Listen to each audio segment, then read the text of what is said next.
สุขสบายดีสุขีเจริญพรสถาวกตนญาติโยมวันนี้ก็อัปเดตเนาะมาถ่ายวิวงามๆให้เมืองเนาะอยู่ที่ประเทศอินเดียนี่คือพุทธคยาเด้อวัดลาวอินเตอร์เนาะหรือว่าลาวนานาชาติเป็นเฮือนซานวันซองภิกษุสงฆ์สามเณรหรือว่าญาติโยมสายบุญทั้งหลายกะมาหลายอยู่เนาะมาตลอดทยอยมาวันผักวันเสาร์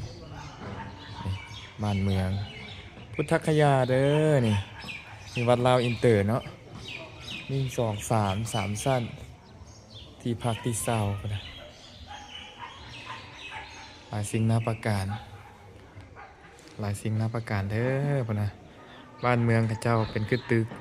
บ่ค่อยมีหลังคาเด้อพี่น้องนี่ได้เป็นแบบตึกแบบดัดฟ้าเนาะนะผู้คนกะหลายอยู่อันนี้อยังมุมสูงเนาะนี่มุมสั้นที่สามบรรยากาศเด้อนี่เมืองมันสมนี่หอคือจะเป็นหอกองหมดเลยจังไงเนาะน่าจะเป็นหอกองตะกี้บรรยากาศนี่พระสงฆ์เพิ่นก็มาหลาย